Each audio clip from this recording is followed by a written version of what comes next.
सुप्रभात, good morning, good afternoon, good evening, good night, चारों काल में आप सभी प्रतिभागियों का स्वागत है और सभी मेरे साथ अब जुड़ जाएं लाइव क्लास से।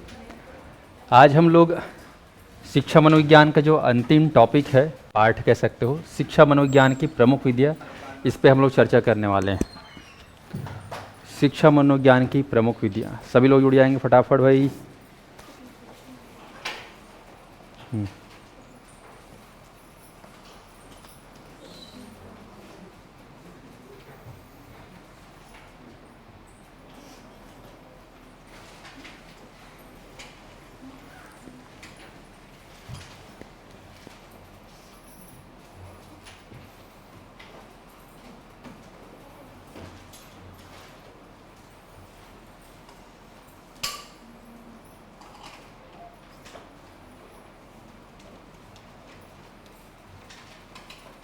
चलो,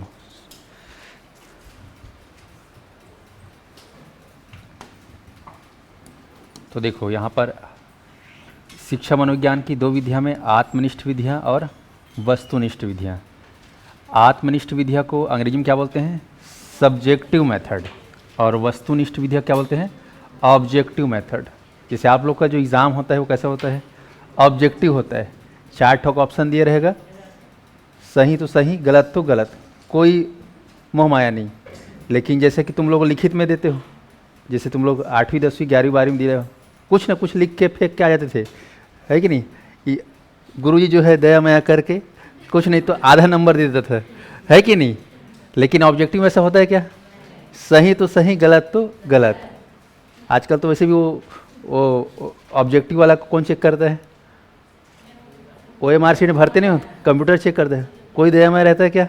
नहीं। तो ऑब्जेक्टिव में कोई वो नहीं कहना चाहिए, जैसा है वैसा है, सही तो सही, गलत तो गलत।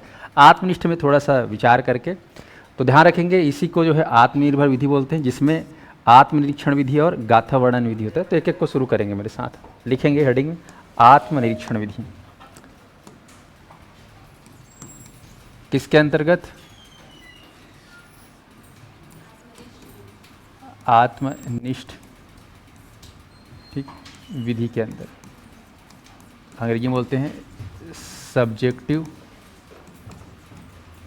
मेथड।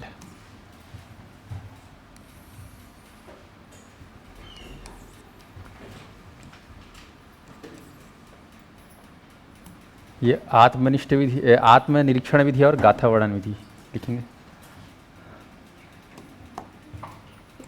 आत्म निरीक्षण विधि और दूसरा इसके अंतर्गत है गाथा वर्णन विधि।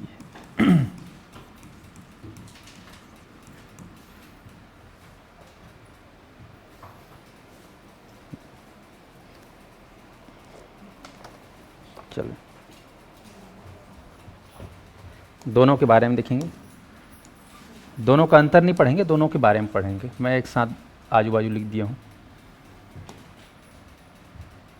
सबसे पहले लिखेंगे आत्मनिरीक्षण विधि। इसको जो है अंतर्दर्शन विधि या अंतःनिरीक्षण विधि भी कहते हैं।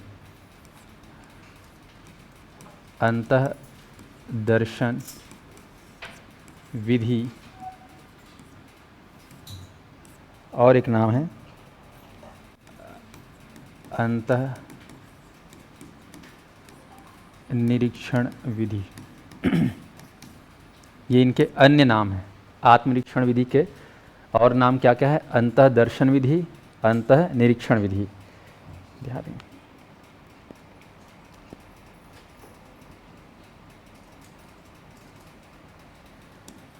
और लिखेंगे इसके प्रतिपादक या फिर जनक। William Wundt.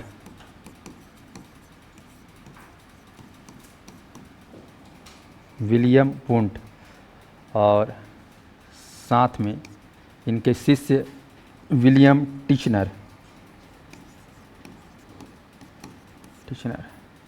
और समर्थक के रूप में और नाम आता है जॉन लॉक, ब्रिटेन वाले।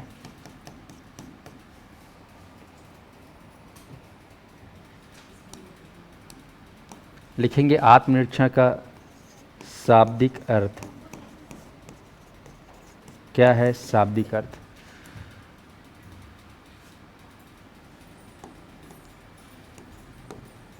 लिखेंगे स्वयं का मूल्यांकन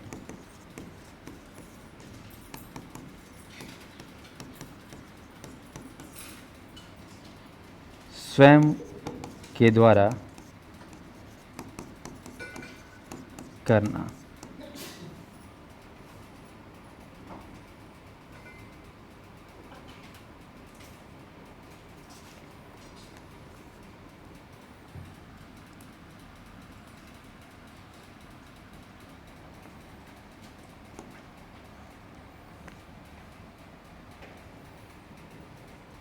लिखेंगे विशेष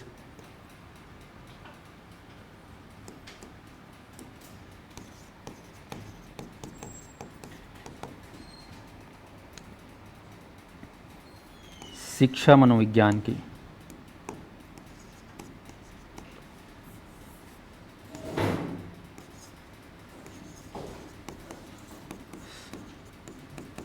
शिक्षा मनोविज्ञान की सरल व प्राचीन विधि है।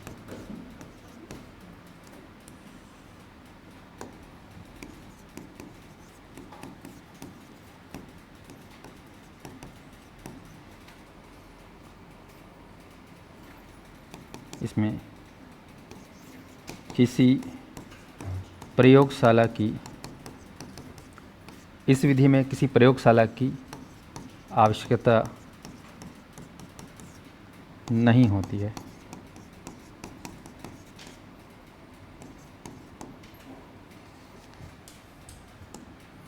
और लिखेंगे इसके दोष। ठीक, ये एक हिसाब से विशेष गुण है और कुछ दोष है इसमें। लिखेंगे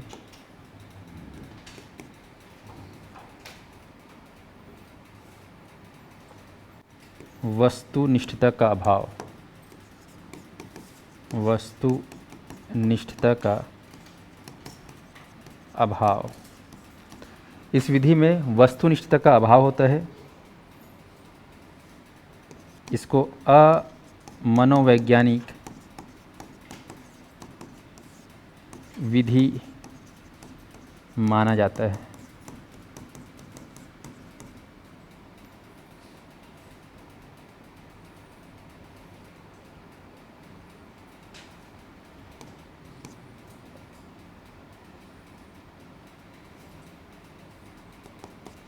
मानसिक क्रियाओं का अध्ययन असंभव है।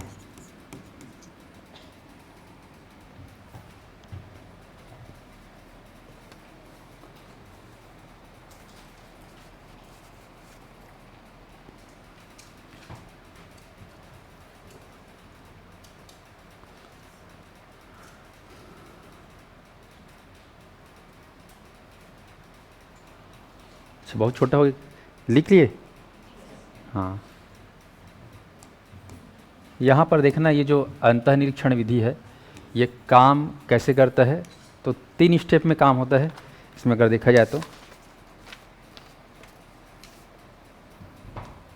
स्काउट के अनुसार, इसी से रिलेटेड है ना, एक मनोवैज्ञानिक है स्काउट के अनुसार अंतर्दर्शन में 3 चरण के माध्यम से अंतर्दर्शन करते हैं। पहले अंतःनिरीक्षण, फिर उसके बाद होता है उसका विश्लेषण और फिर सुधार।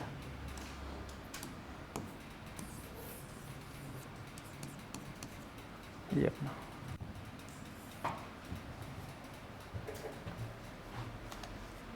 ठीक है। तो आत्मनिष्ठ विधि के अंतर्गत आत्मनिरीक्षण विधि जिसका नाम है, और अंतर्दर्शन विधि, अंतःनिरीक्षण विधि। कौन है प्रतिपादक? देख लो भाई, विलियम वुंड और इसके शिष्य टिचनर। और इस विधि विलियम वुंड जानते हो संरचनावाद संप्रदाय के जनक भी हैं, और विलियम वुंड को जानते हो प्रथम मनोविज्ञान की प्रयोगशाला स्थापित किए थे, है कि नहीं। शाब्दिक अर्थ क्या होता है आत्मनिरीक्षण का? स्वयं का मूल्यांकन स्वयं के द्वारा करना, स्वयं का मूल्यांकन स्वयं के द्वारा करना। जैसे आप लोग 12वीं एग्ज़ाम दिलाए तो आपका मूल्यांकन कौन किया? कौन किया? छत्तीसगढ़ माध्यमिक शिक्षा मंडल बोर्ड, है कि नहीं। या फिर सीबीएसई वाले हो गए तो फिर सीबीएसई वाला बोर्ड, है कि नहीं। लेकिन यहाँ पर जो है आत्मनिरीक्षण विधि में कोई दूसरा नहीं करेगा, जो भी करोगे मूल्यांकन स्वयं करोगे। ये है आत्मनिरीक्षण विधि। आपको इसमें विशेषता क्या है कि शिक्षा मनोविज्ञान बहुत ही सरल और बहुत ही प्राचीन विधि, पहले जो है आज से सैकड़ों वर्ष पहले जो है इस शिक्षा मनोविज्ञान का उपयोग अंतःनिरीक्षण विधि के माध्यम से किया जाता था, कोई दूसरा उसको नहीं करता था। इसमें क्या है खास बात अगर देखा जाए तो इसमें कोई लेबोरेटरी की ज़रूरत नहीं पड़ती है, स्वयं से आप कर सकते हैं। पर इसमें आधुनिक समय में इसमें दोष देखा गया। क्या दोष देखा गया कि ये कहीं ना कहीं पर्टिकुलर इंडिविजुअल है, ये है ना, हर आदमी का अलग अलग क्षमता है। हो सकता है आप मूल्यांकन कर पा रहे होगे, नहीं कर पा रहे होगे, कोई ठिकाना है क्या। अगर मान लो तुम मानसिक रोगी होगे या तुम कमज़ोर होगे मानसिक रूप से, तुम अपना मूल्यांकन अच्छे से कर सकते हो? नहीं कर सकते। हो सकता है आपके अंदर परिपक्वता की कमी होगी तो आप अपना सही मूल्यांकन नहीं कर सकते। तो यहाँ पर वस्तुनिष्ठता का अभाव, ठीक है, ऑब्जेक्टिविटी बोलते हैं। ऑब्जेक्टिविटी मतलब एकदम तटस्थ, कोई दया मया नहीं, जैसा है वैसा है। जैसे आप लोग आपके बच्चे कुछ गलत कर देते हैं तो मम्मी पापा चलो मेरा बेटा है या मेरे बेटी का क्या मान लेते हैं, माफ़ कर देते हैं, है कि नहीं। लेकिन दूसरा माफ़ कर सकता है क्या? नहीं, क्योंकि उसका कोई उससे अटैचमेंट नहीं है। तो कोई अटैचमेंट नहीं, ठीक है, जो जैसा है वैसा उसको उसी रूप में उसको वो करना। तो वो चीज़ इसमें पाया जाएगा क्या? नहीं, क्योंकि आप कर रहे हो अपना गलती। तुम लोग जानते हो ना, अपना गलती मानते हो क्या? तुम लोग नहीं मानते हो। कुछ भी होता है परीक्षा में फेल हो, अरे तबीयत खराब हुआ था इसलिए, अरे वो फलाना मेरे कुछ बोल दी थी इसलिए मैं इस बार थोड़ा सा 2 नंबर से चूक गई, नहीं तो हो जाता। कुछ भी होगा अपना एक्सक्यूज नहीं, दूसरे के ऊपर थोप दोगे। अरे भगवान मेरे इस बार साथ नहीं दिया, है ना, मंदिर में नारियल चढ़ाई थी, नवरात्रि में 9 दिन उपवास थी लेकिन सिलेक्शन नहीं हुआ, है ना, पता नहीं माता जी क्या कर दी। ये क्या खुद के ऊपर नहीं बल्कि दूसरे ऊपर है। तो कहीं ना कहीं आप अपने साथ क्या कर रहे हो, वस्तुनिष्ठता या कहना चाहिए अपने साथ पक्षपात कर ही रहे हो। तो इसीलिए बोला गया ये विधि क्या है, अमनोवैज्ञानिक विधि माना जाता है। एक ऐसा विधि है अमनोवैज्ञानिक, ध्यान रखेंगे। और इसमें मानसिक क्रियाओं का अध्ययन करना क्या है, असंभव है। लेकिन प्राचीन काल में ये चलता था। ये कैसे चलता था? 3 स्टेज में अंतःनिरीक्षण होता था, फिर उसका विश्लेषण होता था, फिर सुधार। जैसे फॉर एग्जांपल आप लोग कोई टेस्ट सीरीज दिलाते हो, टेस्ट सीरीज दिलाने के बाद तुम लोग माइनस में चले जाते हो, फिर क्या करते हो, अंतःनिरीक्षण, फिर विश्लेषण, कहाँ कहाँ क्या कमजोरी हो गया, फिर उसमें सुधार करने के लिए क्या करते हो, प्रयास करते हो। तो ये एक प्राचीन विधि है, सरल विधि है, पहले इसका उपयोग करते थे। लेकिन आज के समय में ये प्रासंगिक है क्या, रिलीवेंट है आज के समय में? नहीं है, लेकिन फिर भी हम लोग करते हैं। आप लोग इस विधि का उपयोग डेली कर रहे हो क्योंकि इसमें लेबोरेटरी की जरूरत है क्या? नहीं, नहीं है। लेकिन हम लोग मानव जीवन में व्यवहार में इसको आज भी करते हैं। लेकिन एकदम सिस्टमेटिक बोलोगे वैज्ञानिक विधि के माध्यम से तो ये सब नहीं चलता आज में, ओल्ड फैशन हो गया मान के चलो। चलो आगे बढ़ें। दूसरा है गाथा वर्णन विधि। आ जाओ, आत्मनिष्ठ के अंतर्गत दूसरा है आपका गाथा वर्णन।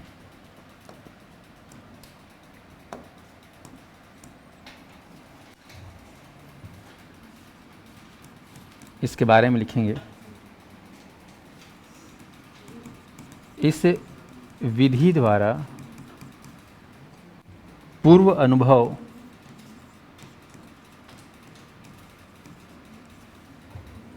या व्यवहार का लेखा जोखा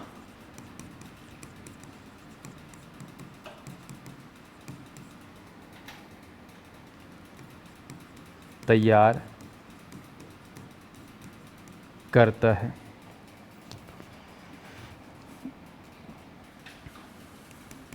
लिखेंगे इसका उपयोग पूरक विधि के रूप में किया जाता है।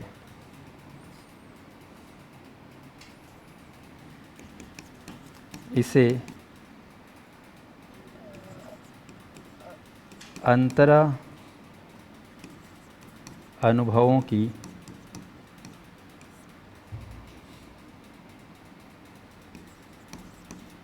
संचय विधि कहा जाता है।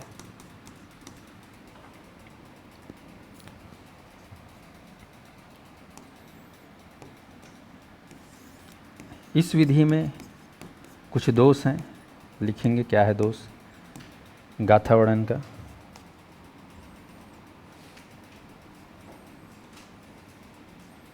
व्यक्ति अपने पूर्व अनुभव व व्यवहार का ठीक ढंग से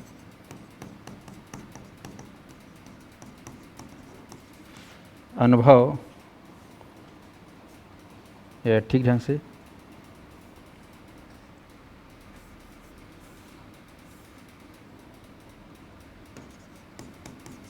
पुनः स्मरण नहीं कर पाता। अगला लिखेंगे, यह विधि आत्मगत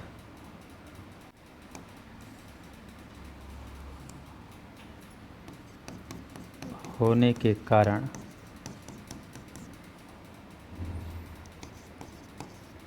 विश्वसनीय नहीं है। व्यक्ति अपने पूर्व अनुभव व व्यवहार का ठीक ढंग से पुनः स्मरण नहीं कर पाता। यह विधि आत्मगत होने के कारण विश्वसनीय नहीं है।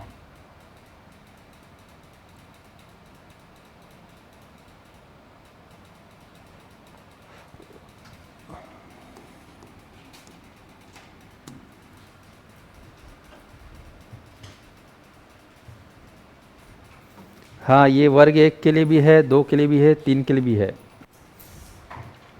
सर संस्कृत विषय की लाइव क्लास का नोटिफिकेशन नहीं मिलता मुझे। रिकॉर्ड देख लिया करो।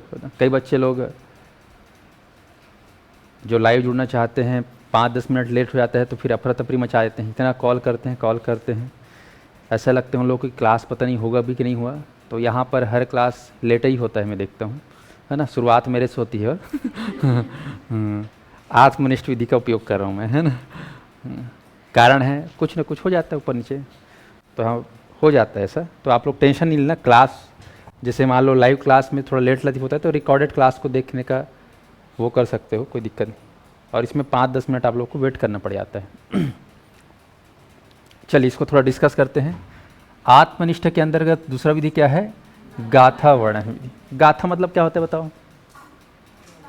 कहानी, स्टोरी के माध्यम से जो है हम किसी चीज़ का क्या करेंगे, है ना, किसी का मनोविज्ञान समझने का प्रयास करेंगे। इस विधि द्वारा अगर देखा जाए तो पूर्व अनुभव या पूर्व व्यवहार का लेखा जोखा तैयार करना है। ठीक है, पूर्व अनुभव या पूर्व लेखा जोखा का क्या करेंगे? पूरा अनुभव तैयार करेंगे।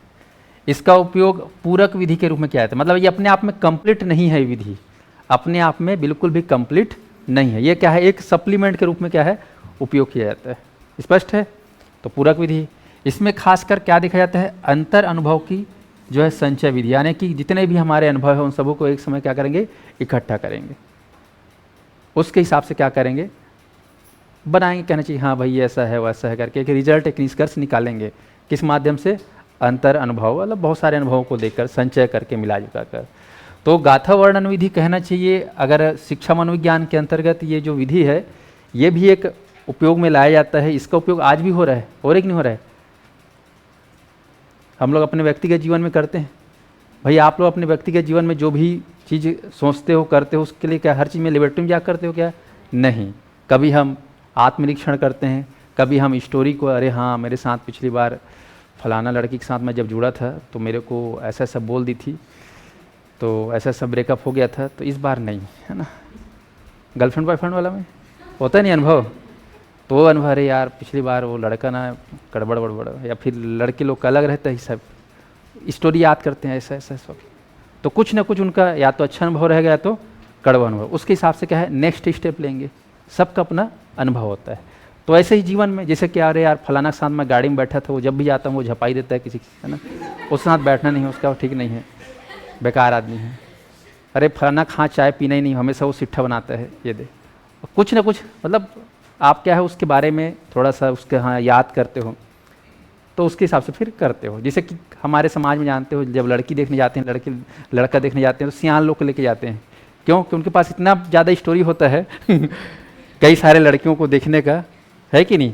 उसके हिसाब से क्या है, अरे फलाना बाबू तो समझा से नहीं है ना, फिर उस हिसाब से वो लोग क्या सियान लोग अपना ही बताते हैं। तो उन लोग का पूरा गाथा उनके पास पूरा क्या रहता है, संचय रहता है, इतना सारा संचय रहेगा कि मत पूछो उस हिसाब से। तो ये गाथा वर्णन विधि आज भी हमारे समाज में व्याप्त है कि नहीं बताओ। तो इससे भी हमको है कहीं ना कहीं सीखते हैं, करते हैं। पर इसमें क्या है, बहुत बड़ा दोष है। क्या दोष है भाई? व्यक्ति अपने पूर्व अनुभव और व्यवहार का अगर मान लो ठीक ढंग से स्मरण नहीं कर पाया तो हो सकता है गलत निष्कर्ष निकाल दे, है ना। क्योंकि इंसान है, इंसान तो गजनी से कम होता ही नहीं। कुछ ना कुछ अगर भूल गया तो फिर वो मिस्टेक कर सकता है। तो ये आपको ध्यान, यह विधि आत्मगत मतलब ये इंडिविजुअल होने के कारण विश्वसनीय नहीं है। भाई मान लो तुम एकदम परफेक्ट इंसान नहीं हो, तो तुम्हारा अनुभव भी जरूरी नहीं कि एकदम परफेक्ट हो और वो अनुभव दूसरे के काम आए, ऐसा है क्या? हर आदमी अलग होता है, हर आदमी का अनुभव अलग होता है और हर आदमी के साथ अलग अलग चीज़ होता है, ठीक है। वो तुमसे नहीं जुड़ पाई तो इसका मतलब ये नहीं कि तुम बेकार हो, लेकिन फलाने से जुड़ गई, है कि नहीं, तो वो क्या है, उसके लिए अच्छा है। तुम लोग देखे होगे किसको, ऐश्वर्या राय को जानते हो? हाँ, पहले ऐश्वर्या राय का शादी किसके साथ होने वाला था? सलमान खान। हाँ अच्छा हाँ, हाँ। पर हुआ किसके साथ? अभिषेक बच्चन के साथ, है ना। ऐसे ही पहले रेखा जानते हो, खैर बहुत पुराना हो गया, रेखा की शादी के साथ होने वाला था अमिताभ बच्चन, पर हुआ किसके साथ? जय बच्चन। तो जरूर नहीं कि सब अलग अलग हो जाता है ना, तो वही सिस्टम है यहाँ पर। तो ये हो गया गाथा वर्णन विधि और आपका आत्मनिरीक्षण। ये समाज में आज भी उपयोग होता है, लेकिन अब जो है क्या है प्रचलन में, वस्तुनिष्ठ विधियाँ पद्धतियाँ, जैसे नौकरी चाकरी में जो भी होता है इन सब चीज़ों का उपयोग होता है, ये मान के चलो। तब आते हैं हम लोग वस्तुनिष्ठ विधियाँ में, कदम डालते हैं भाई वस्तुनिष्ठ विधियाँ।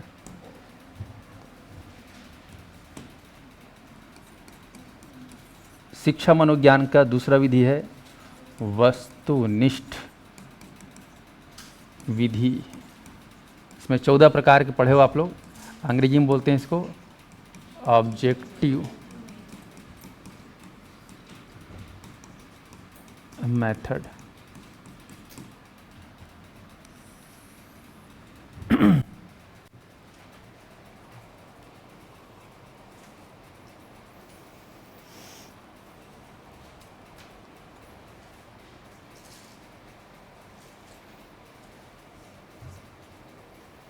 चलो अब इसको समझते हैं। आप इसके अंतर्गत तो वैसे कल मैं लिखवा दिया था कि कौन कौन सी विधि, एक बार मेरे साथ बोल लो।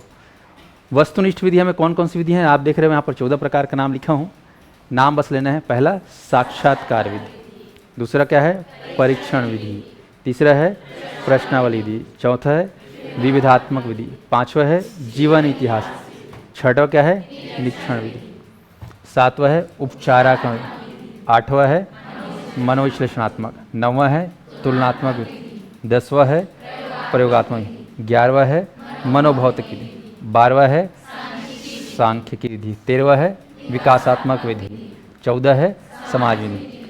तो आप देख रहे हो कि वस्तुनिष्ठ विधियाँ में इतने सारे विधियों का जो है इनोवेशन हो चुका है, कहीं न कहीं ये विधि क्या है आज समय प्रचलन में, इसीलिए इसमें बहुत सारा क्या हो गया है इनोवेशन हो गया है।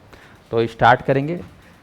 तो यहाँ पर वस्तुनिष्ठ विधियाँ मतलब समझना है कि सिंपल सी बात है, जैसे कि हम लोग आज का जो एग्ज़ाम होता है वो कौन से पैटर्न पे होता है, व्यापम का ऑब्जेक्टिव मेथड में। एक क्वेश्चन दिया रहेगा एक लाइन में, फलाना लाइन में जो भी है, लेकिन ऑब्जेक्टिव कितना रहेगा, ऑप्शन कितना रहेगा 4, उसी में से किसी एक को हाँ टिक करना है या सेलेक्ट करना है। हालांकि बोलोगे सर आजकल तो कथन कारण में आता है ही नहीं, फिर भी तो कथन में भी दिया रहता है फलाना कथन, तो उसमें बोले 1 2 3 चारों सही है क्या, या केवल 2 और 3 सही है क्या, या उपरोक्त सभी सही है क्या, ऐसा दिया रहता है नहीं रहता है। आजकल क्या थोड़ा स्टेटमेंट थोड़ा लॉजिकल थोड़ा सा ज़्यादा ऐड कर रहे हैं। भले प्रश्न सरल रहेगा लेकिन कथन को देख के दिमाग घूम जाता है, अरे यार कौन सा वाला कथन को लें, ऐसा वाला देना ना आजकल प्रश्न है। व्यापम का देखना, अभी आबकारी जितना भी एग्जाम हुआ था, प्रश्न भले सरल थे लेकिन कथन को इतना खतरनाक कर दिया था कि कौन से कथन को लें। जैसे यूपीएससी में होता है, यूपीएससी का सवाल ना ज़्यादा कठिन नहीं रहता, लेकिन उससे ज़्यादा कठिन क्या रहता है उसका, वो जो विकल्प रहता है ना वही कठिन रहता है।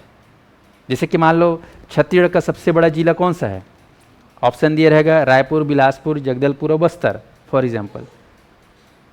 तो ये सब सवाल बनाने में हाँ तो हाँ याद है तो बनेगा, नहीं तो।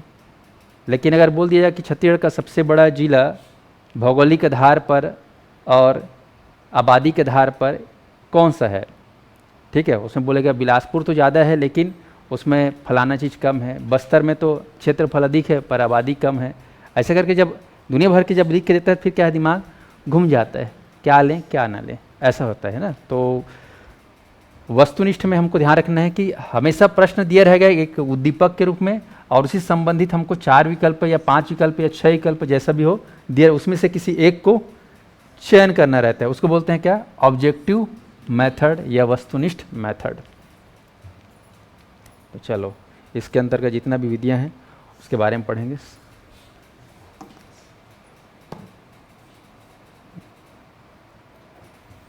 आज एक लड़की थी, पीएससी में एडमिशन ली है, सुबह 15 बार कॉल की, 15 बार। अब क्या है, सर की तबीयत खराब हो गया, अचानक नहीं आ पाए, कल का मौसम तो जानते हो, खुरूर खारर हो गया होगा, है कि नहीं। तो उसको इतना टेंशन, अरे यार मैं एडमिशन ली हूँ, मैं पता नहीं मेरे को कुछ हो तो नहीं गया, मेरे साथ कुछ गड़बड़ तो नहीं हो गया। आजकल क्या है, क्या के ज़माना चल रहा है, फ्रॉड वाला ज़माना चल रहा है ना। तो कई बार लोग डर लगता है कि अरे पता नहीं एडमिशन लिए हैं कुछ गड़बड़ तो नहीं हो करके। तो जितने भी मैं बोलना चाहूँगा आप लोग बता दें भैया, साथ पीएससी अकेडमी में कोई भी अगर जुड़ रहा है, सिस्टमेटिक जुड़ा है, तो उसको टेंशन नहीं लेना है कि नहीं। कभी कभार मेरे तबियत खराब, मेरे को नहीं मालूम रहता कि मैं कल क्लास लेने वाला हूँ नहीं लेना। कई बार हमारे टीचर लोग क्या होता है कि हमें यही नहीं पता रहता है कि कल मैं क्लास ले पाऊँगा कि नहीं ले पाऊँगा। अचानक क्या हो जाता है, या तो तबीयत खराब हो गया या अचानक क्या हो जाता है अर्जेंट काम आ जाता है तो स्किप करना पड़ जाता है कि नहीं। इसका ज्ञान हमारे स्ट्रीमर लोग को भी पता नहीं रहता है। तो कई बार ऐसा ऊपर नीचे होता है, टेंशन नहीं लेना जबरदस्ती का, ठीक है। हल्ला कान कर देते हैं नहीं तो बच्चे लोग फ़ोन कर करके। चलो आ जाओ रिदम में इधर। पहला विधि क्या बाबू रे, साक्षात्कार विधि। अब तुमको रटना नहीं है, वस्तुनिष्ठ में पहला विधि क्या बोलते हैं, साक्षात्कार विधि। ये सब बचपन वाला सवाल है, ये सब नहीं पूछता। सीडीपी में अब जो है प्रश्न जो है थोड़ा सा थॉट बेस पे आने लगा है, ठीक है। विचारात्मक प्रश्न, विचारणीय प्रश्न आते हैं, तो ध्यान रखना है, कॉन्सेप्ट क्लियर होना चाहिए तब। साक्षात्कार विधि। और अभी जो मैं टेस्ट डिजाइन कर रहा हूँ ना, एकदम लेवल का है। 10 में से अगर 5 ही बना लिए तो समझ जाओ कि बेड़ा पार है। 5 भी ना, 10 में से 5 ही बना लोगे टेस्ट सीरीज में, बेड़ा पार। इतना कठिन बना रहा हूँ मैं, ठीक है। तो कॉन्सेप्ट क्लियर होगा तभी बनेगा, नहीं तो बस क्वेश्चन पढ़ोगे और छोड़ दोगे। टफ बना रहा हूँ इस बार का, सबसे खतरनाक टेस्ट अभी तक का मैं डिज़ाइन कर रहा हूँ अपना सब्जेक्ट का, सीडीपी का, ठीक है। हाँ टेस्ट वाला तुम्हारा 2 अक्टूबर शायद कब चालू कर रहा हूँ मैं, हाँ 1-2 अक्टूबर के बाद से मिलना चालू हो जाएगा। तुम लोग लिए हो ना 50 रुपये वाला, अब तो रेट बढ़ा दिए देखे, हाँ 25 टेस्ट दिलाओगे तुम लोग, और सबको टेस्ट दिलाना बता रहा हूँ। हाँ तुम लोग लग रहा होगा शिक्षक भर्ती 5000 पोस्ट है तो लग जाएगा सिलेक्शन, नहीं लगेगा। एक पोस्ट भी लगा के दिखाओ मान जाऊँगा।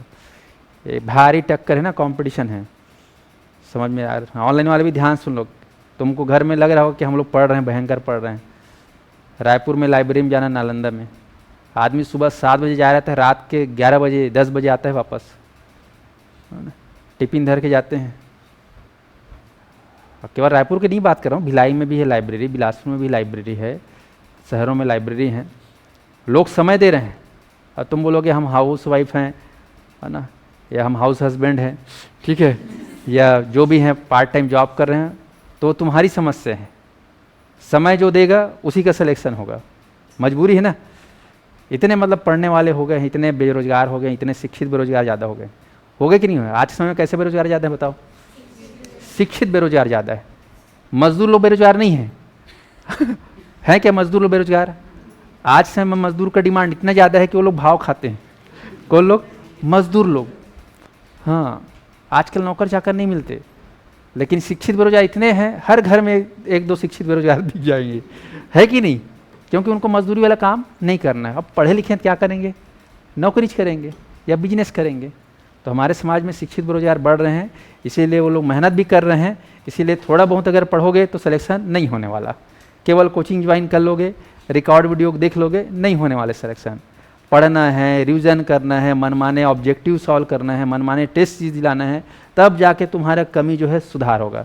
क्योंकि अभी देखना जितने भी छत्तीसगढ़ में जो एग्ज़ाम हो रहे हैं उनका वो देखना पूरा मार्क वाला वो आता है, लिस्ट पूरा आ जाता है ना। जैसे कि मान लो पहले क्या होता था, 60 70 65 75 में सिलेक्शन हो जाता था, अब तो 75 प्लस में सिलेक्शन हो रहा है कि नहीं? मतलब एकदम दशमलव में वो 65.5 में वो 100 झक 200 500 1000 आदमी, मतलब पॉइंट की कीमत आप समझ सकते हो। 75.5 अंक वाले 1000 आदमी और पोस्ट का तीखे 200। समझ रहे बात को, अहमत को? मान लो 80 दशमलव तुम्हारा नंबर आया 5, तो 80.5 वाले कितने झक हैं? 100 200। पोस्ट कितने हैं? 50। जैसे अभी अमीन पटवारी पोस्ट कितना आ रहा है? 50 पोस्ट। बारी बेस पे है। छत्तीसगढ़ में बारी पास कितने लोग हैं? कत को है ना? सब भरेंगे कि नहीं भरेंगे बताओ? और पोस्ट कितने हैं? 50। उसमें भी क्या है? सब कैटेगरी है ना। अब तक जीवन में कैटेगरी का महत्व नहीं समझते थे, लेकिन सरकारी नौकरी में क्या है? कैटेगरी वाइज क्या होता है? रैंक, और उनका चयन होता है। ओवरऑल थोड़ी ना होता है, नहीं होता ना। तो अपने आप हिस्से में जो है वो जितना है उसी में तुमको फाइट करना है। जैसे जनरल है, 50 में से जनरल के मान के चलो 30 पोस्ट, तो उनको 30 में मिलेगा। मान लो एसटी हो तो फिर आपका 20 पोस्ट है तो 20 में तुमको खेलना है। जैसा भी है, मतलब यहाँ पर क्या हो जाता है, सब खांचा में बढ़ जाता है। ऐसा नहीं कि 50 पोस्ट है तो मेरे लिए 85 पोस्ट है, नहीं, बिल्कुल गलत है। जैसे है ना, जैसे कि अभी तुम्हारा कौन सा शिक्षक भर्ती में तुम्हारा मान लो सहायक शिक्षक में पोस्ट आता है मान लो 2000, तो क्या 2000 सबके लिए है क्या? उसमें क्या रहेगा? कैटेगरी रहेगा। तो आप जब अंक देखोगे तो बता रहा हूँ 80.5 में 100 आदमी 200 आदमी, और पोस्ट क्या है? तो सोचो एक अभी इतना बुरा लगा वो, मैं कल ही भी बोला था कि वो एडीओ का एक लड़का था जो फर्स्ट रैंक लाया था, वो लिखित पेपर में बिना पीजीडीआरडी में, ओवरऑल सबके साथ मिलाया जाए तो उसका फर्स्ट रैंक था। लेकिन जब पीजीडीआरडी के 15 नंबर बोनस मिला, बेचारा 400वां रैंक आया, और पोस्ट कितना था? 200। जगह जगह इंटरव्यू हो गया था बेचारे का, है ना। सब कोचिंग वाले बुलाए थे, बिलासपुर रायपुर वाले लोग। जब उसका फर्स्ट रैंक आया था, अब उसको कितना बुरा लगा होगा, अरे साला, है ना, फर्स्ट रैंक वाला कहाँ 400, नौकरी नहीं है। जगह जगह मेरा संघर्ष गाथा वो दुनिया गाथा चल गया है, दुनिया भर कोचिंग वाला, वो कैसे कितना बुरा लगा होगा, है कि नहीं? अच्छा नहीं, मैं नहीं बुलाया, है ना। हाँ, तो ये इतना मतलब कंपटीशन है, दशमलव एक एक अंक का, तब वो सब कैसे सुधरते पता है तुमको? तुम जब टेस्ट ज़्यादा दिलाओगे, एमसीक्यू ज़्यादा सॉल्व करोगे ना, तब तुम्हारी वो जो छोटी छोटी गलतियाँ हैं ना वो सुधरेंगी।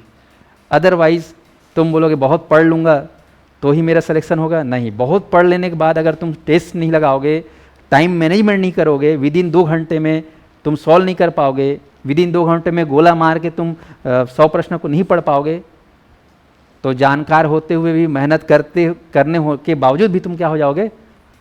बाहर हो जाओगे। तो हमको क्या है, सब चीज़ को बैलेंस रखना है, और अभी समय है बैलेंस करने का। एग्ज़ाम के आखिरी महीने में कुछ नहीं होता। एक चीज़ एकदम कड़वा सच बता रहा हूँ, और अभी में जितने भी सिलेक्शन हो रहे हैं ना, एक और कड़वा सच बता रहा हूँ, जितने भी व्यापक एग्ज़ाम में सेलेक्ट हो रहे हैं, जो आदमी 4 साल 5 साल से पीएससी भी दिला रहे हैं, है ना। अभी तुम्हारा आबकारी आरक्षक का नौकरी ना, सिपाही जिसको बोलेंगे, उसमें जो फर्स्ट रैंक आया है वो यूपीएससी की तैयारी कर रहा था, सोचो 5 साल से वो आदमी क्या है? फर्स्ट रैंक आया है। जितने भी हैं सब 4 साल 5 साल से पीएससी यूपीएससी की तैयारी कर रहे हैं। ऐसे लोग उसमें क्या करोगे? मजबूरी है, किसी न किसी, अब इतने दिन से तैयारी कर रहे हैं तो कोई ना कोई सरकारी जॉब लगाना है, तो इधर आ जाते हैं। तो ऐसे में तुम लोग 6 महीना वाले या साल भर वाले उनका मुकाबला कर पाओगे? नहीं कर पाओगे ना। तो वैसे ही शिक्षक भर्ती है, कोई भी एग्ज़ाम, मतलब आज के समय में अवेयरनेस इतना बढ़ गया है कि एक एक अंक के लिए जो है ना फाइट होता है भाई। इसीलिए दी बेस्ट है कि हम लिमिटेड पढ़ें, ज़्यादा ना पढ़ें। हम लोग क्या करते हैं, ज़्यादा पढ़ने में सोचते हैं, जैसे क्योंकि हमारा वो ससुर वो पूरा दिमाग 11वीं 12वीं और कॉलेज में क्या रहता है, ज़्यादा थ्योरी पढ़ो, ज़्यादा मनमाने लिख के आओ, उसमें ज़्यादा नंबर मिलते हैं। ये हमारा क्या है, दिमाग का हैबिट बन चुका है। लेकिन यहाँ पर सरकारी नौकरी कॉम्पिटिशन में क्या है कि लिमिटेड पढ़ना है, किताब भी दुनिया भर का नहीं। जैसे सीडीपी मेरे पूछते रहते बुक, सर कौन सा सीडीपी, कौन सा सीडीपी, अरे जितना मैं पढ़ा दिया उसी को तुम 10 बार घोंट दोगे ना, और ऑब्जेक्टिव कम से कम उसका 1000 2000 सॉल्व कर दोगे, वो बेस्ट है न कि 3 किताबें पढ़ते रहो, बिना ऑब्जेक्टिव मार के चले गए वहाँ, बिना टेस्ट सीरीज मार के चले गए वहाँ, नहीं छोने वाला सिलेक्शन। फिर दोस्तों मैं तो हर दिन 4-4 घंटा 5-5 घंटा पढ़ी थी, सब चीज़ त्याग के, हाँ सब चीज़ त्याग के, मोबाइल का त्याग करके, उसको त्याग के, है ना, नहीं छोने वाला है। तो इसीलिए हमको क्या करना है, लिमिटेड पढ़ना है, ज़्यादा से ज़्यादा एमसीक्यू सॉल्व करना है। मार्केट में इतना ज़्यादा एमसीक्यू है, बुक आ चुका है, कमी नहीं है। टेस्ट फिर दिलाओ, उससे क्या है, तुम्हारी एक छोटी छोटी गलतियाँ, और वो कैसा पता चलेगा, कौन सी विधि से, वो दिलाने के बाद वही आत्मनिरीक्षण विधि है ना, करोगे भी सुधार विश्लेषण। तो अभी से बता रहा हूँ, अभी जैसे हम लोग टेस्ट सीरीज लॉन्च कर रहे हैं, 25 टेस्ट है, उसी बहाने तुम लोग पढ़ोगे नहीं पढ़ोगे, अरे यार टेस्ट दिलाना है, टॉपिक वाइज सब मेंशन रहेगा। टेस्ट मैं बोला उसमें 25 टेस्ट, तुम बोलता हूँ 50 टेस्ट दिलाओ, अभी 6 महीने है तुम्हारे पास, 5-6 महीने, एकदम पढ़ो, टेस्ट दिलाओ, एमसीक्यू लगाओ, ज़्यादा थ्योरी नहीं पढ़ना है। क्योंकि क्या होता है, सीडीपी जिसमें अपना सब्जेक्ट बताऊँ, सीजीपी में कितना भी थ्योरी पढ़ लोगे, एग्जाम में क्वेश्चन देख के दिमाग घूमने, अरे यार ये भी सही लग रहा है, ये भी सही लग रहा है, चारों ऑप्शन सही लग रहा है। सीडीपी का ये खासियत है, चारों ऑप्शन कई बार सही लगता है। तो हमें क्या कोशिश करना है कि हम थ्योरी लिमिटेड पढ़ें, ज़्यादा से ज़्यादा एमसीक्यू लगाएं और टेस्ट सीरीज लगाएं। बता रहा हूँ, तुम कम पढ़ के भी सेलेक्ट हो सकते हो अगर ये फार्मूला अपना दिए, और तुम केवल थ्योरी पढ़ते रहे, बार बार रिविजन करते रहे और टेस्ट नहीं लगाए, एमसीक्यू नहीं लगाए, तो तुम्हारा सिलेक्शन नहीं छोने वाला। ये आज का समय है। लोग लाइब्रेरी में पढ़ते हैं, तुमको बता रहा हूँ, आजकल कोई ऑफलाइन क्लास अटेंड बहुत कम लोग करते हैं। क्यों? ऑफलाइन क्लास में बैठे हैं, साहू सर आ रहे हैं, 15 मिनट बाद लेट या 20 मिनट बाद, तब तक एक वीडियो खत्म हो गया लाइब्रेरी वाले का। हालांकि ऑफलाइन में फ्रंट टू फ्रंट ज़्यादा समझ में आता है, लेकिन लोग आजकल ऑनलाइन लाइब्रेरी में जाकर पढ़ रहे हैं, है कि नहीं? उससे क्या फ़ायदा है भाई, जो चीज़ें रिकॉर्डेड साइंस हैं देखो, प्रैक्टिस करो, 2-3 घंटा में बहुत सारा चीज़ तैयारी हो गया। तो आज के जो दौर है ना, बच्चे भी क्या हो गए, स्मार्ट हो गए हैं, स्मार्ट वर्क करते हैं। तो थोड़ा सा अपना तरीका वरीका को थोड़ा अपडेट करो, सिस्टम को थोड़ा अपडेट करो। कोचिंग कर रहे हो तो कोचिंग में हम जो बता रहे हैं कि भाई आपको टेस्ट सीरीज लगाना है, एमसीक्यू लगाना है, थ्योरी को रीजन करना है, ज़रूरत से ज़्यादा डिटेल में नहीं पढ़ना है, तुमको पीएचडी नहीं करना है इस सब्जेक्ट का, ज्ञाता नहीं बनना है, सिर्फ उसे क्या करना, एग्जाम को क्रैक करना है। इस पर समझ में आ रहा है? तो ये काम को तुमको अभी से कर देना है, अक्टूबर से चालू कर दो, ठीक है ना। अगर इसको नहीं करोगे तो कोई मतलब नहीं है, बस सपना बन के रह जाएगा शिक्षक भर्ती। 5000 बोल के भी ना तुमको कोई तुम्हारे फायदे वाला बात नहीं। समझ रहे हो ऑनलाइन वाले?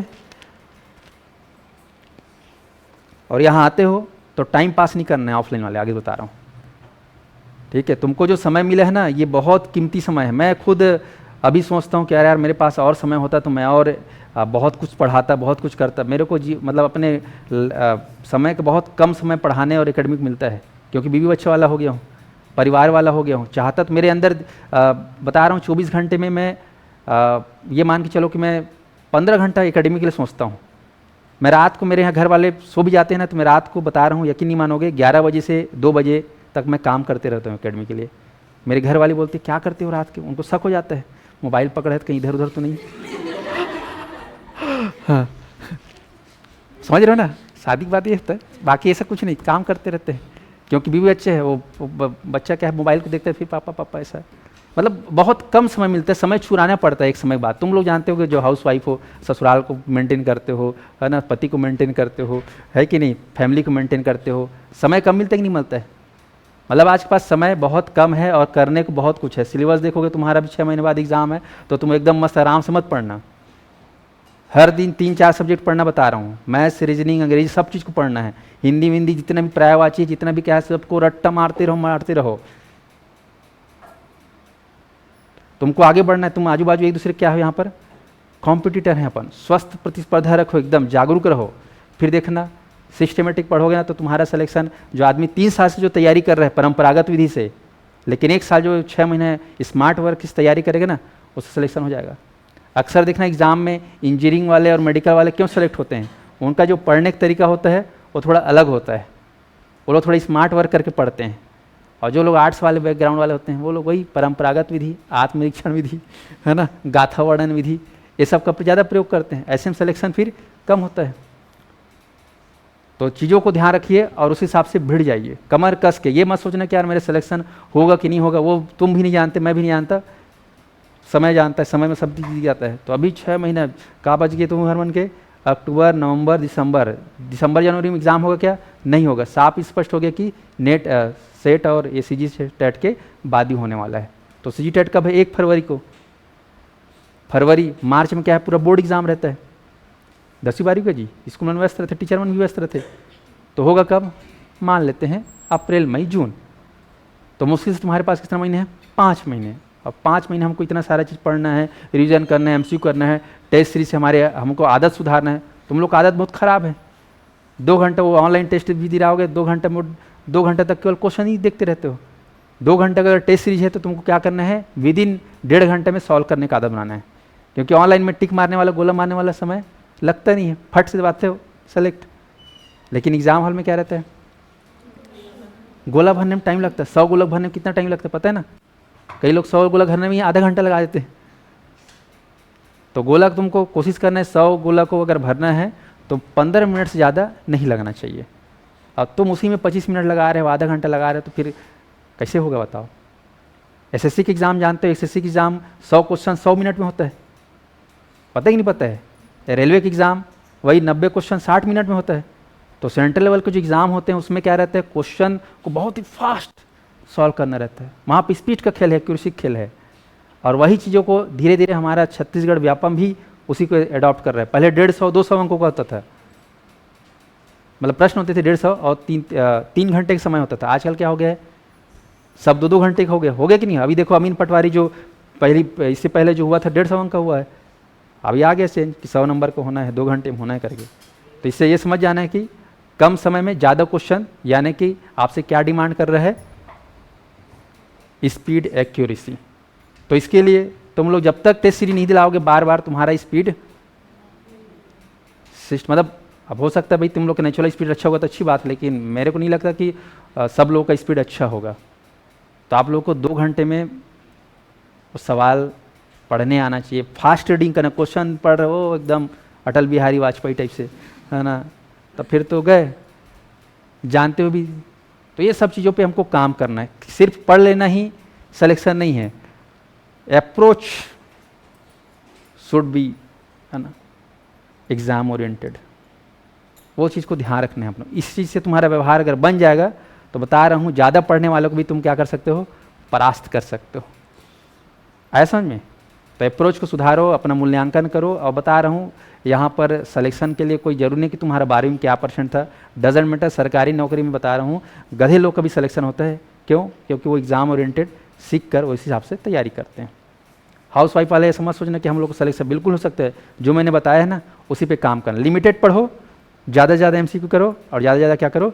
टेस्ट दिलाओ, है ना। हर हफ्ते तुमको टेस्ट दिलाना है अगले महीने से, और ईमानदारी से दिलाना है टेस्ट भी। ऐसा नहीं कि बोल दिए सर तो टेस्ट दिला रहे हैं, समय को कोई अता पता नहीं, ऐसा नहीं। जब टेस्ट दिला रहे हो घर में एकदम एकांत मतलब तुम्हारा ध्यान पूरा एग्ज़ाम में चलना चाहिए। ऐसा मानो कि वो वाकई में क्या है? एग्ज़ाम है। और ऐसा जब तुम 20-25 एग्ज़ाम दिला लोगे तो जब मेन एग्ज़ाम होगा तो तुम्हारा दिमाग ऑटोमेटिक इतना कॉन्शियस, इतना एकाग्र रहेगा कि तुम्हारा बुद्धि दिमाग एकदम परफेक्ट काम करेगा। नहीं तो क्या है, एग्ज़ाम हाल में भी दिमाग इधर उधर घूमते रहता है। मानव प्रवृत्ति है, सिगमंड फ्रायड बोला भी है ना। तो हमको क्या है, इतना जब भी एग्ज़ाम दिला, टेस्ट दिला, एकदम शिद्दत से वहाँ पे ये मत देखो कि मेरे को रैंक लाना है, ऐसा नहीं। हमको अपने एग्ज़ाम ओरिएंटेड के हिसाब से माइंड को क्या करना है? फोकस करना है। तो फिर देखना कैसे तुम्हारा सुधार दिखेगा। साइंस समझ में आ रहा है? तो हमको अपने से मतलब रखना है, एकदम शार्प माइंड, शार्प वो करना है। फिर सिलेक्शन को तुम्हारा कोई नहीं रोक सकता। नहीं तो बता रहा हूँ मैं, इतना पढ़ा रहा हूँ, हम लोग टीचर लोग मर के पढ़ा रहे हैं, कुछ मतलब नहीं छूगा सिलेक्शन। तो ये आज का सच्चाई है जो मैं बताया हूँ।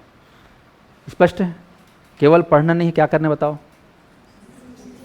एमसीक्यू लगाना है। और हाँ, जितने भी मेरे बच्चे सुन रहे होंगे सबको टेस्ट दिलाना है अगर सिलेक्शन लेना है तो। स्पष्ट है? तो कसम खा लेना आज नवरात्रि में कि माता जी से बोला मेरे को रिवीजन करना है और एमसीक्यू लगाना है, टेस्ट सीरीज करना है।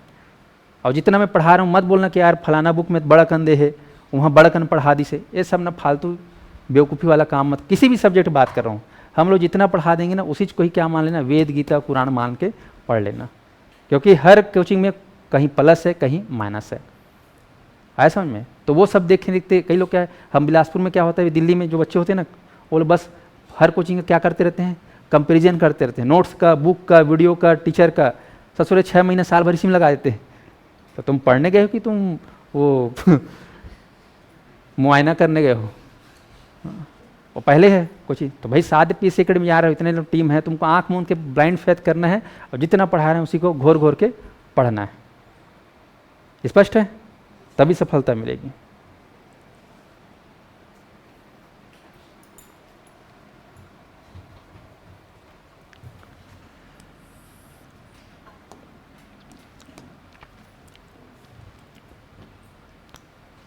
चलिए आ जाइए।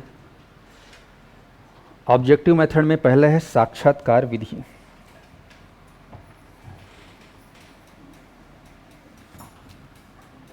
इसमें क्या होता है, टू द पॉइंट लिखना, आमने सामने बैठकर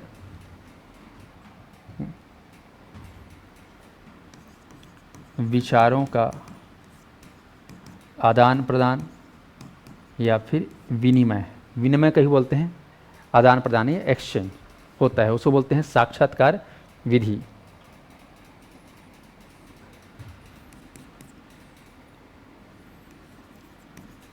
व्यक्ति की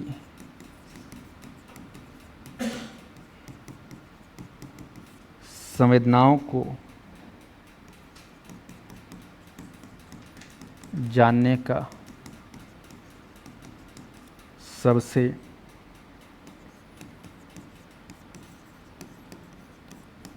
उत्तम विधि है।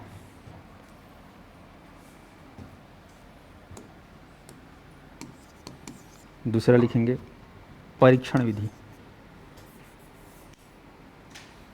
अंग्रेजी में इसको क्या बोलते हैं, साक्षात्कार को? Interview method.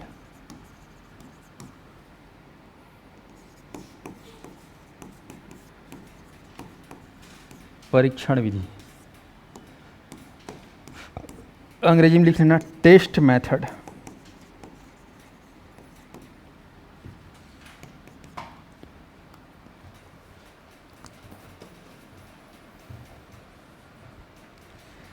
चंद्र किरण पांडे, वर्ग 1 का सिलेबस को एग्ज़ाम के बाद स्टार्ट करोगे क्या सर? हाँ, रिजल्ट आने के बाद करूँगा, ठीक है। ऐसे बात करते हैं, देखो बच्चे लोग, वर्ग 1 के सिलेबस को एग्ज़ाम के बाद स्टार्ट करोगे क्या सर? चंद्र किरण पांडे मैडम, है ना, मैडम हो सर मैं नहीं जानता, लग तो रहा है मैडम टाइप से, एग्ज़ाम के बाद स्टार्ट करूँगा। ख़त्म कहानी। जैसा बोलोगे वैसा होगा। मेरा दिमाग ख़राब करते हैं इसी लोग, होते हैं। हाँ, सर सिर्फ 50 रुपये में दिया हूँ फोकट में, है ना। अब मैं पढ़ाऊँगा, पढ़ाने में कमी कर रहा हूँ क्या? जितना CDP तुमको डिटेल पढ़ाऊँ, तुमको छत्तीसगढ़ में कोई पढ़ा देगा तो मैं अगले दिन पढ़ाना बंद कर दूंगा। समझ में आ रहा है? पूरे छत्तीसगढ़ में सर्च मार लेना यूट्यूब में, कितना डिटेल पढ़ाता हूँ तुमको पता चल जाएगा। एकदम डंके की चोटी बोल रहा हूँ। नहीं तो ये टॉपिक अभी तक तुम लोग बाल विकास नहीं पहुँचे हो, और उससे पहले मैं कितना 2 महीने से क्या पढ़ा रहा हूँ, मनोविज्ञान, शिक्षा मनोविज्ञान। तो मेरे को क्या भूत चढ़ा है? अगर कोर्स मेरे को ख़त्म करना रहता है तो मैं साइंस है टॉपिक लिखता हूँ, साइंस है ख़त्म कर देता है। लेकिन नहीं, नब्ज़ को पकड़ना मेरा काम है। मैं जो इलाज करता हूँ अलग तरीके से इलाज करता हूँ। इसीलिए जितने भी मेरे कोचिंग में अगर जुड़ रहे हैं तो मैं जैसा पढ़ाऊँगा वैसा तुमको पढ़ना है, ठीक है। तुम लोग को मेरे को वो नहीं करना कि यार ऐसे पढ़ाना चाहिए वैसे पढ़ाना चाहिए। तो फिर 10 साल से पढ़ा रहा हूँ CDP को, है ना। तो ऑनलाइन वाले जितने भी हैं वर्ग 1 वाले में पढ़ाऊँगा। हाँ, तो मेरे गुस्सा मत दिलाओ, और तुम लोग गुस्सा दिलाओ, मैं गुस्सा होता नहीं हूँ बल्कि जवाब देता हूँ, है ना। गुस्सा कोचिंग कर रहा मतलब, कोचिंग चला रहा मतलब गुस्सा नहीं होने का, बिजनेस कर रहा मतलब गुस्सा नहीं होने का। सिंधी मारवाड़ी को लोग जानते हो ना, ज़बरदस्त माइंड होता है, कितना भी उनके साथ वो कर लो गुस्सा नहीं होते वो लोग। बिजनेसमैन का जो दिमाग होता है ना वो तुमसे 60 गुना ज़्यादा होता है। टाटा बिरला अंबानी, इन लोग का दिमाग तुम लोग सोच भी नहीं सकते। कितना खतरनाक दिमाग होता है। हजारों लोग इसके एम्प्लॉई हैं, कितने लोग मेंटेन करते होंगे बताओ, क्या लेवल का दिमाग रहता होगा। और तुम लोग घर नहीं चला पाते, है ना, 2-4 आदमी, वो लोग क्या चलाते हैं पूरा। अडानी अंबानी कितना बड़े आदमी, बिजनेसमैन, मतलब बता रहा हूँ बिजनेसमैन लोग को, छोटे मोटे आदमी उनका तो थोड़ा, वैसे मैं भी क्या हूँ, बन गया हूँ क्या, बिजनेसमैन, शिक्षा का बिजनेसमैन। अब बिजनेस मतलब ये नहीं कि सबको तुमको बेवकूफ़ बनाना है, बिजनेसमैन मतलब क्या होता है, विथ क्वालिटी विथ क्वांटिटी आपको बेस्ट सर्विस देना, दैट इज कॉल्ड बिजनेसमैन। और वो करचल कहाँ का है, अमेरिका का। पहले हमारे यहाँ भी था, सिंधु घाटी सभ्यता में जानते हो नंबर 1 था पूरे वर्ल्ड में, इंडियन मार्केट दी बेस्ट था, है ना। ये वो दुनिया भर के लोग आते थे नहीं आते थे वो चीज़। तो ऑनलाइन वाले थोड़ा ध्यान रखना, गुस्सा उस्सा नहीं करना, मैं होता ही नहीं गुस्सा, मैं तुम लोग को जवाब दे रहा हूँ, क्या दे रहा हूँ, जवाब। तो तुम लोग फालतू ना, चलो हाँ, गुस्सा करने में कस्टमर भाग जाते हैं सर इसलिए, हाँ यस चलो, तो देखो यहाँ पर साक्षात्कार विधि, आमने सामने बैठकर विचारों का विनिमय। सिंपल सी बात है, आप लोग इंटरव्यू, अभी तक आत्मनिरीक्षण में क्या था, खुद ही अपना इंटरव्यू ले रहे थे, खुद ही अपना चेक कर रहे थे, लेकिन यहाँ पर नहीं, सामने वाला बताएगा तुम कितने लायक हो। पीएससी में जानते हो थर्ड फेज क्या होता है, इंटरव्यू का, यूपीएससी में होता है कि नहीं होता है। तो जैसा भी था वो मेंस अपने हिसाब से नंबर ला ले, जैसे भी नंबर ला ले, लेकिन आखिर में क्या होगा उसका, दूसरा उसको जो है जज करेगा। तो यहाँ पर ये विचारों का आदान प्रदान होता है आमने सामने। व्यक्ति की संवेदनाओं को जानने का सबसे उत्तम विधि है क्या, हाँ, तो कहीं ना कहीं इंटरव्यू क्यों होता है बताओ, व्यक्ति की संवेदनाओं को जानने का, क्योंकि आप कलेक्टर बनने वाले हो, पूरा जिला तुम्हारे अंडर में रहेगा, पता चले तुम थोड़े से बात में हाइपर हो गए तो गए पेन चला दी, साला आदेश दे दिए फलाना है ना, धारा 144 लगवा दो, ये करवा दो। तो आदमी क्या है, अगर कलेक्टर बन रहे हो तो क्या होना चाहिए, बहुत ही आईपीएस बन गए, पूरे जिले का क्या हो, कैप्टन हो आप, पुलिस हो, एक कनी दिमाग का मार दे बंदूक सुन तो फिर गए, है ना। तो ये सब क्या है, इंटरव्यू क्या होता है, चेक होता है कि नहीं होता है। हाँ, ऐसा नहीं कि केवल पढ़ लोगे तो ही आईएएस और आईपीएस बन जाओ, वहाँ इंटरव्यू में एकदम ऐसे लोग बैठे रहते हैं, जानते हो, जो लोग रिटायर्ड आईएएस आईपीएस रहते हैं, 33 साल नौकरी करके बैठे रहते हैं, वैसे लोग इंटरव्यू लेते हैं। तो इसीलिए व्यक्ति को संवेदनाओं का जानने का सबसे अच्छा तरीका क्या है, इंटरव्यू या फिर साक्षात्कार विधि। चलो अगला आते हैं परीक्षण विधि, टेस्ट मेथड।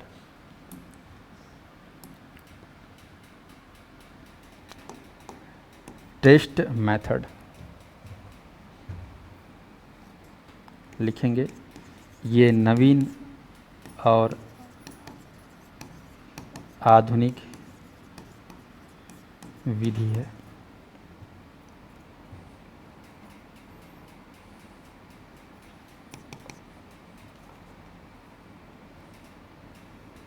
और प्रयोगात्मक विधि है, प्रयोगात्मक विधि है। अनुसंधान की सर्वोत्तम विधि है।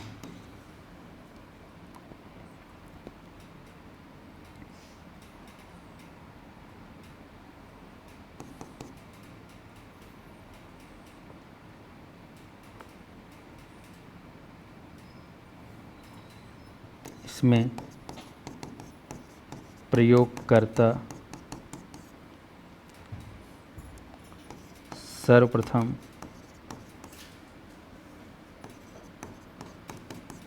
अपने अनुसार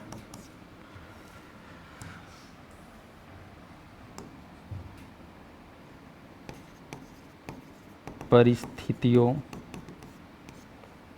व वातावरण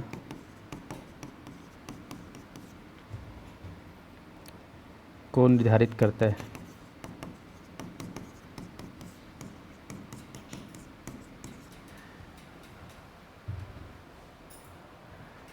तो परीक्षण विधि में आप देख रहे हो नवीन और आधुनिक विधि है, प्रयोगात्मक विधि है। आज के समय में अगर रिसर्च में अगर देखा जाए तो बेस्ट विधि किसको माना जाता है, परीक्षण विधि, है कि नहीं।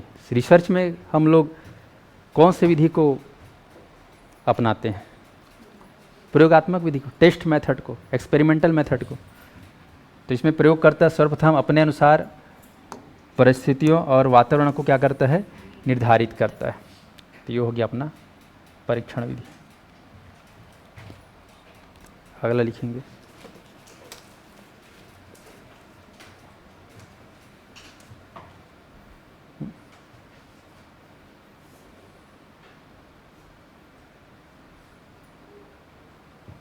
चलिए आगे बढ़ते हैं। तीसरा है प्रश्नावली विधि।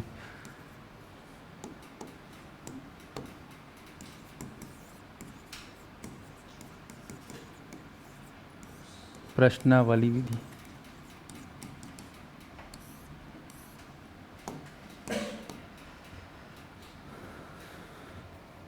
अभी आप लोग सुने होंगे इंडिया में एसएससी एग्ज़ाम को लेकर बहुत सारा प्रोटेस्ट चल रहा था, चला था कि नहीं चला था? उसका रीज़न क्या था कि एक तो क्वेश्चन जो था पैटर्न को चेंज कर दिया और बहुत टफ कर दिया। 100 क्वेश्चन को 100 घंटे 1 घंटे बनाना है, लेकिन क्वेश्चन ऐसा इतना स्टेटमेंट वाला जटिल वाला कि आप 50 क्वेश्चन ही बना लो तो बहुत बड़ी बात है। इतना टफ कर दिया सेंट्रल लेवल का एग्ज़ाम। अभी मैं देखा पिछले संडे को सिविल जज का एग्ज़ाम था, है ना। 8-10 स्टूडेंट बाहर से पढ़ रहे थे, मेरे मोर छत्तीसगढ़ बैच से वो लोग आए थे दिलाने के लिए। उन लोग को क्वेश्चन भी देखा मैं छत्तीसगढ़ का, इतना ज़बरदस्त बनाया था, टफ स्टेटमेंट वाला। मतलब क्वेश्चन हर इस बार अब जो है पैटर्न चेंज हो रहा है हमको थोड़ा। अब मैं इसीलिए अभी जो भी टेस्ट सीरीज जो करवा रहा हूँ ना, बनवा रहा हूँ, उसमें सारा क्वेश्चन क्या है, मतलब आप देखोगे तो 60-70% क्वेश्चन क्या है पूरे स्टेटमेंट में। मात्र 20% क्वेश्चन तुमको क्या रहेगा, वो वन लाइनर वाला। मतलब 100 प्रश्न है तो 10-15 प्रश्न क्या रहेगा, वन लाइनर वाला, बाकी पूरा क्या रहेगा, स्टेटमेंट वाला। क्योंकि वह समय का मांग है, वैसी आदत डालना पड़ेगा प्रैक्टिस के लिए। चलो अगला लिखेंगे, प्रश्नावली विधि, क्वेश्चनर मेथड।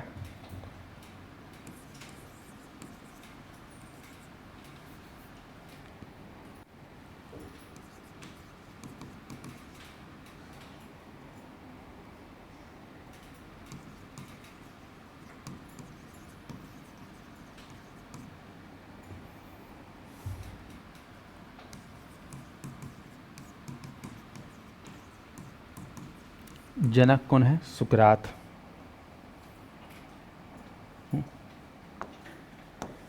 और लिखना, ये आपके आदि जनक है और वर्तमान या आधुनिक जनक कौन है बोलने से रट्टा मार लेना, R.S. वुडवर्थ। किसके, प्रश्नावली विधि के।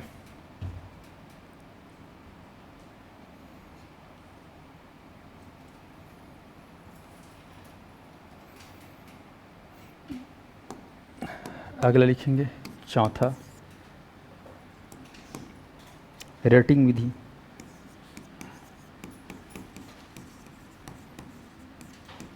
ये तो समझ गए हुए प्रश्नावली विधि है कि नहीं। प्रश्न पूछकर या प्रश्न देकर हम किसी का मूल्यांकन जज कर सकते हैं, है कि नहीं। जैसे आप लोग टीचर के लायक हो कि नहीं, इसके लिए मैं व्यापम के माध्यम से 100 सवाल दूंगा ऑब्जेक्टिव, और तय करूंगा कि वाकई में तुम लोग लायक हो कि नहीं। तो प्रश्नावली मेथड है। तो प्रश्नावली मेथड कौन बनाया है, R.S. वुडवर्थ। लेकिन इसके आदि जनक कौन है भाई, सुकरात। तो प्रश्न गौर सुनना कि वो आदि जनक को पूछ रहा है कि आधुनिक जनक पूछ रहा है, तो ध्यान रखना R.S. अगला है रेटिंग विधि। आजकल ज़माना किसका है, रेटिंग का ज़माना है। खास कर लड़कियाँ लोग तो और ज़्यादा मीशो वाले हैं, मीशो ऑनलाइन, अमेज़ॉन, अरे फलाना प्रोडक्ट की रेटिंग सबसे ज़्यादा, मतलब यही अच्छा है है कि नहीं। रेटिंग हो गया ना, ये 3 स्टार देना है, 4 स्टार देना है, 5 स्टार देना है, जिसका रेटिंग अच्छा रहता है। तो रेटिंग विधि लिखेंगे, रेटिंग मेथड में लिखेंगे आप लोग। इस विधि में 5 पॉइंट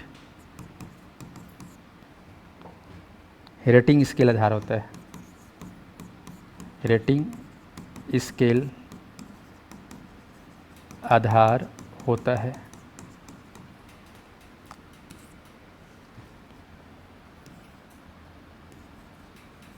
अरे आज कैसे ही बन रहा हूँ, गड़बड़ बना दे रहा हूँ। ये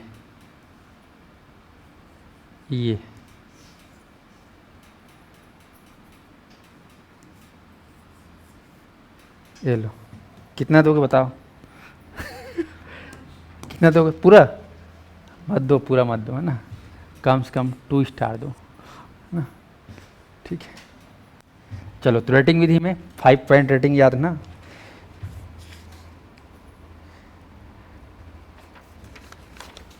अगला लिखेंगे जीवन इतिहास विधि। जीवन इतिहास विधि, तो शिक्षा मनोविज्ञान के अंतर्गत एक विधि है जीवन इतिहास विधि। इसके जनक लिखेंगे टाइडमैन।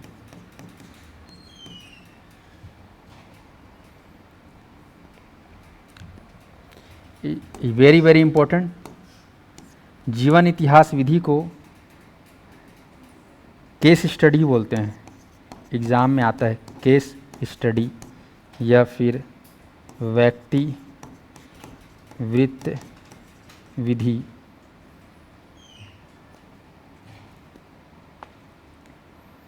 इसी को सामाजिक सूक्ष्मदर्शी यंत्र, सामाजिक सूक्ष्मदर्शी यंत्र विधि भी कहा जाता है। जनक है टाइडमैन। इसको व्यक्ति वृत्त विधि भी कहा जाता है।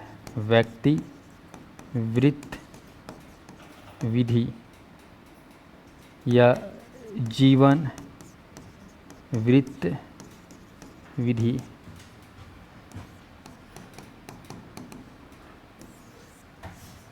अब देखो थोड़ा सा, हाँ चलो ठीक है, समय हो जा रहा है। तो यहाँ पर ध्यान रखना, जीवन इतिहास विधि आज के समय में बहुत ज़्यादा उपयोग होता है, खासकर कानून में, कानून एवं अपराध में इस विधि का उपयोग किया जाता है। सीआईडी क्राइम पेट्रोल देखते हो, है नहीं? सीआईडी में आप देखते हो शुरू में डायरेक्ट उस क्रिमिनल के पास पहुंच पाते क्या? नहीं पहुंच पाते, धीरे धीरे तह तक पहुंचते हैं। पर शुरू में क्या है, शक के आधार पर वो लोग 2-3 लोगों को जो शक लगता है उसके ऊपर क्या करते हैं वो लोग, उसके बारे में पूरा जानते हैं, उसका आदत व्यवहार, उसका पुराना हिस्ट्री सब चेक करते हैं। उसके इर्द गिर्द जीवन वृत्त मतलब क्या होता है, उसके जीवन के पूरा चारों तरफ के बारे क्या कहते हैं, मुआयना करते हैं, है कि नहीं? व्यक्ति वृत्त मतलब व्यक्ति के पूरे चारों आदत व्यवहार स्वभाव खानदान वानदान के बाद तब धीरे धीरे कहाँ वहाँ तक पहुँच पाते। तो केस स्टडी मतलब क्या होता है, उसके जीवन हिस्ट्री, लाइफ हिस्ट्री को पूरा जांचेंगे परखेंगे उसके हिसाब से। तो ये बहुत पॉपुलर है किसमें, कानून में, साथ साथ चिकित्सा में कह सकते हो, कानून अपराध साथ ही साथ चिकित्सा में। जैसे तुम्हारा तबीयत खराब हो रहा है या मनोरोग हो रहे हो या जो भी हो रहा है, पूछेगा कैसा है, क्या है, कैसे, मतलब डॉक्टर लोग पूछते ही नहीं पूछते दुनिया भर का। तो इसीलिए ये वाला विधि को एकदम याद रख लेना, एग्ज़ाम में बहुत अच्छा सवाल बनता है। जीवन इतिहास विधि या केस स्टडी विधि या व्यक्ति वृत्त विधि या सामाजिक सूक्ष्मदर्शी यंत्र या व्यक्ति वृत्त विधि, जीवन, ठीक है। तो चलो, मैं पूरा करने का टारगेट किया था लेकिन 2-4 ठोको बच गया, बीच में ज़्यादा लेक्चर निकल गया, ठीक है। तो कल इसको पूरा कर जाएंगे, पता है। चलिए, कल कौन सा दिन है जी? शुक्रवार ना। कल एक दिन और झेल लो और फिर शनिवार को इसी का एमसीक्यू होगा। फिर मंडे से क्या करेंगे अपन, बाल विकास, ठीक है। बोलोगे तो बाल विकास में 2 महीने में भी ख़त्म कर सकता हूँ विद इन 60 डेज़ में, लेकिन मैं चाहता हूँ कम से कम 3 महीना पढ़ाऊँ। चल जाएगा 3 महीना? साइंस बोलोगे 2 महीना में ख़त्म कर दूंगा, ठीक है। और जैसा मैं पढ़ा रहा हूँ लिख लिख के वैसे बोलने से 3 महीने लगेगा। तो कैसा वाला पढ़ना बताओ, 3 महीने वाला कि 2 महीने वाला? 1 महीना भी हो सकता है, उसमें क्या है, पूरा पीपीटी बनवा दूंगा टाइपिस्ट बोल के, वो 1 महीना हो जाएगा। तो मैं चाहता हूँ कि 3 महीना पढ़ो, अच्छे से पढ़ो, ताकि एक बार पढ़ो तो बार बार काम आए, ऐसा है।